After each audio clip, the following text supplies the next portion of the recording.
యేసు ప్రభు జీవితాన్ని చూడండి ఒకసారి. యేసు ప్రభు గారి జీవితాన్ని చూడండి, ఆవిష్కరించండి. ఆయన జీవితంలో ఎప్పుడైనా నా ఇష్టం నా చిత్తం ఎప్పుడైనా అన్నాడండి? ఆయన ఎప్పుడైనా అన్నాడా? ఆయన నోరు తెరిస్తే దేవుడి చిత్తం, నోరు తెరిస్తే తన బ్రతుకులో దేవుడి దేవుడి ఇష్టాన్ని నెరవేర్చాలి. ఈ బ్రతుకు నాది కాదయ్యా, నీది తండ్రి అని చావులో కూడా మరణంలో కూడా దేవుడి చిత్తాన్ని నెరవేర్చిన యేసు ప్రభు ఎక్కడ? ఆ యేసు ప్రభు నమ్మిన మనం మన చిత్తాన్ని నెరవేర్చుకుని బ్రతికితే మన జీవితాలు ఎక్కడ? ఒక్కసారి ఆలోచించండి మీరంతా. నా ఇష్టాన్ని నెరవేర్చుకోవటానికి ఈ భూమి మీదకి రాలేదు, ఆ తండ్రి చిత్తాన్ని నెరవేర్చడానికి భూమి మీదకి వచ్చాను, ఈ ప్రపంచాన్ని ఎలుగెత్తి చెప్పడానికి ఈ భూమి మీదకి వచ్చానని యేసుక్రీస్తు తన జీవితంలో తండ్రి చిత్తాన్ని చూపించాడు, తండ్రి చిత్తాన్ని నెరవేర్చాడు.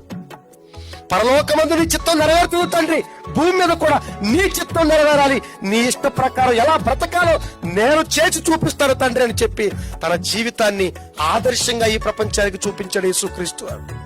ఈ నోటితో యేసుక్రీస్తు అని ఎవరిని మనం చచ్చేంత వరకు అంటున్నాం గాని యేసుక్రీస్తు తండ్రి చిత్తాన్ని ఎలా నెరవేర్చాడో అలా మాత్రం మన తండ్రి చిత్తాన్ని నెరవేర్చలేకపోతున్నామండి.